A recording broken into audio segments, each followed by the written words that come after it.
Okay, so what's up, everybody? I just got done watching Season 2, Episode 6 of The Boys. It was an incredible episode. I can't wait to dive in and talk about it. If you wouldn't mind, please drop a like and subscribe so you won't miss out on any of my reviews for the rest of the episode of The Boys. And I'll give a season review at the end. And just check out my channel for more things about TV and movies. Let's get into it.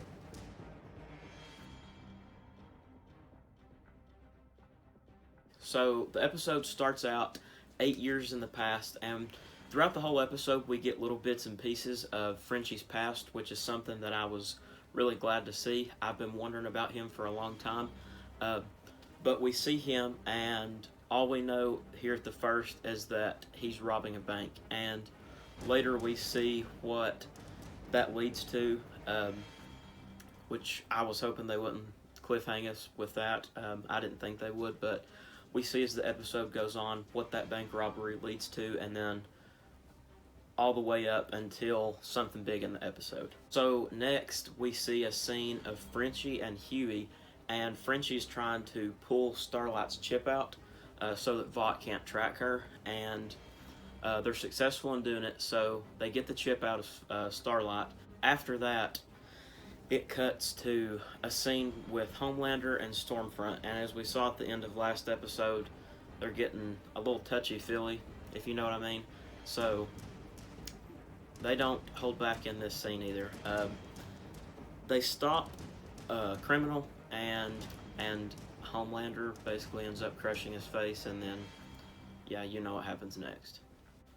So then a couple minutes later, Deep shows up to Maeve's trailer where they're shooting the film, and he brings her a GoPro. Now, at the time, I didn't know exactly what the GoPro was for, but I had my suspicions, and they came true later in the episode.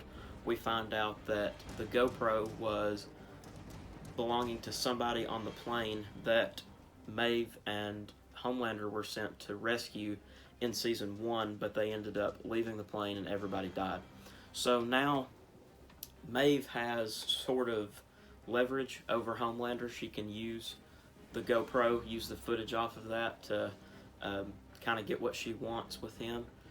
So if you're a Maeve fan, that's probably good. I know for sure I definitely don't like Homelander, but I'm really excited to see what's going to happen with Maeve and the camera and Homelander.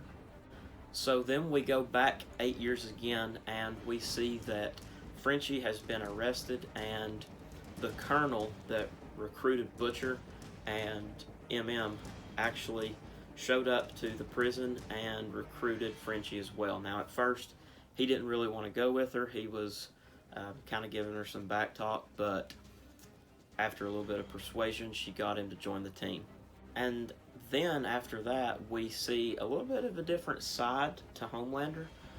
We've always just kind of seen him being a murderous douchebag psychopath, but he actually was going a little softy on everybody. He wanted Stormfront to come into his trailer for some kind of a surprise, and she had to leave, and she told him that she was going to Vought Tower, but we later found out that that wasn't true. She actually went to the facility where all of the soups were being made, and Homelander goes into the trailer, and there's a bouquet of roses that he was planning on giving to Stormfront. Now, I don't really like this side of Homelander. I don't like the whole Stormfront Homelander love story. I think it's disgusting because I hate both characters, but it's a different side to Homelander. So something that I wasn't seeing coming, Starlot and Butcher have a moment where they kind of go back and forth, and Starlight, honestly, she just goes off on him. She's talking to him about how that they're nothing alike, that he's just a terrible person. She's dogging him, and then she drops the bomb on him and compares him to Homelander. And I was honestly expecting Butcher to turn around and punch her because of how much he hates Homelander, but I was not expecting her to do that. I really like to see that side of her. It was pretty cool, but that was something that I wasn't expecting, but a really nice touch in the episode.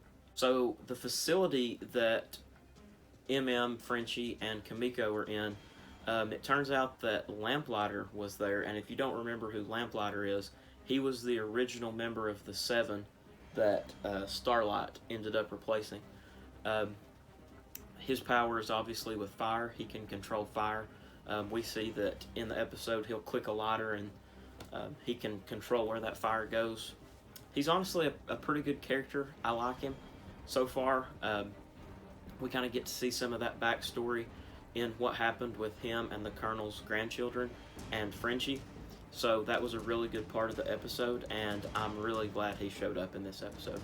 And next, a new soup is accidentally let out of the facility, and she just goes crazy.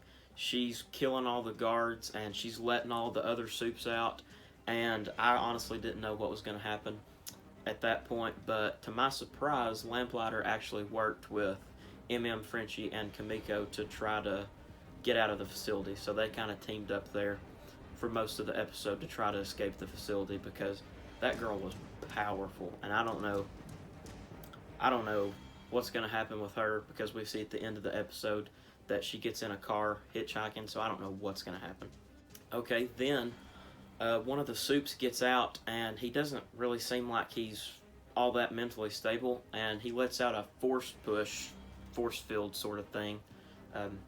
I don't know why I gave a Star Wars reference, but he pushes out like a force field and knocks Huey, who's in the van, just starts turning him for loops. And Starlot and Butcher go over to check on him. He's injured really bad, so now they're going to have to take him to a hospital. I knew he wasn't going to die, but kind of puts a little bit of a twist in their plan. Okay, now then we see the Homelander that we all know and hate. He goes ballistic and burns down his own trailer just because Stormfront isn't giving him what he wants. He is the biggest baby I've ever seen. But now, Anthony Starr just does a perfect job portraying the character. He's just like Homelander in the comics. Hateable. He just does a really good job portraying him. Okay, and then we see that Deep tries to get A-Train forced into the Church of the Collective. Now, I don't really know what's going to happen with that. I know Deep and A-Train right now have kind of a rocky relationship. Deep mentioned that he had thought about drowning A-Train a lot of times, so I'm interested to see how that's going to go.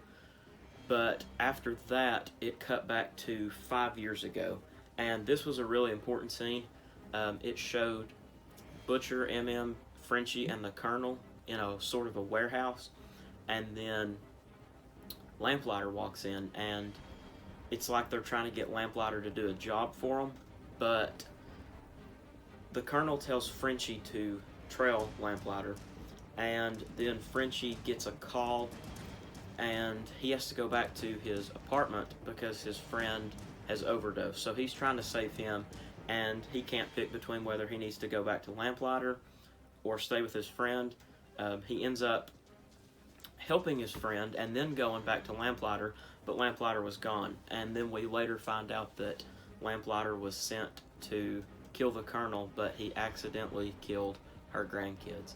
So the blame kind of got put on Frenchie. He ended up ruining his relationship with the Colonel and also losing one of his friends. So it was really a bad situation for him. I felt really sorry for him, and I really liked just seeing his backstory.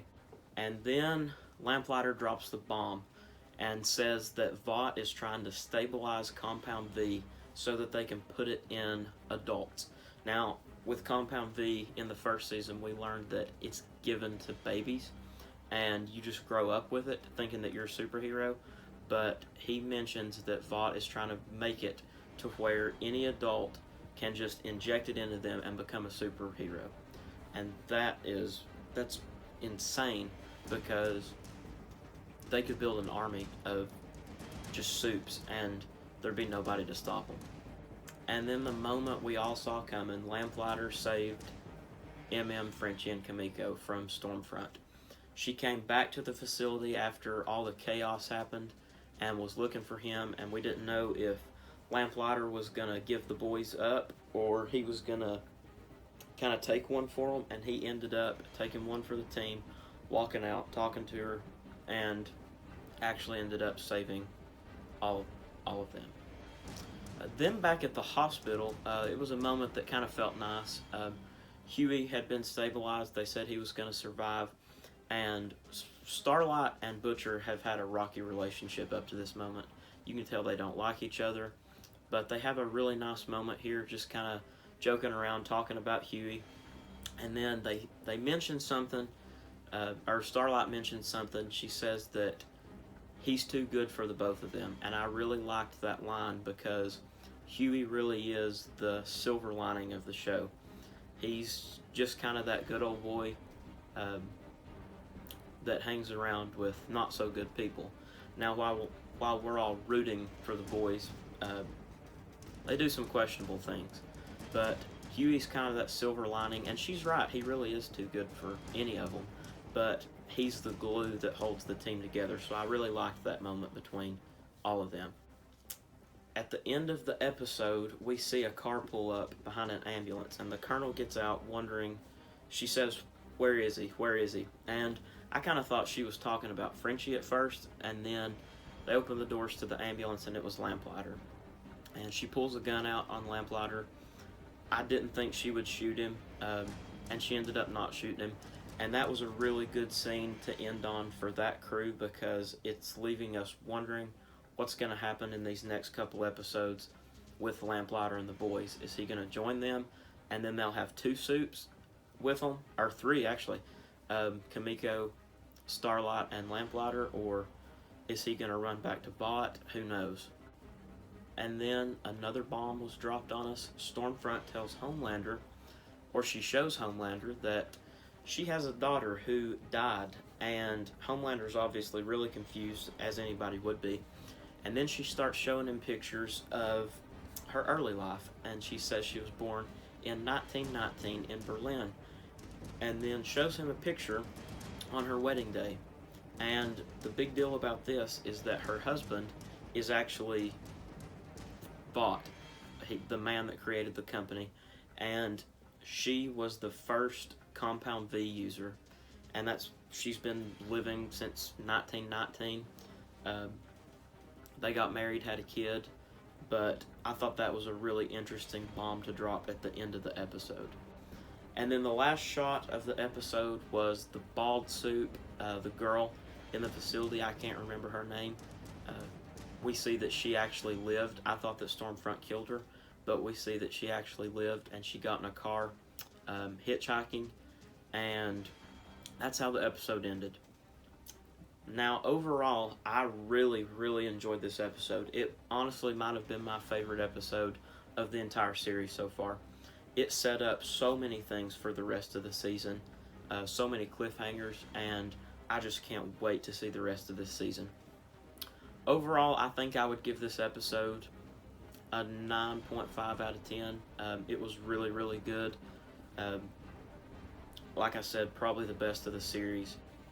And that's going to be all for today. I hope you enjoyed this review. Please remember to like and subscribe if you want to see more recaps and reviews from me on The Boys as the episodes come out.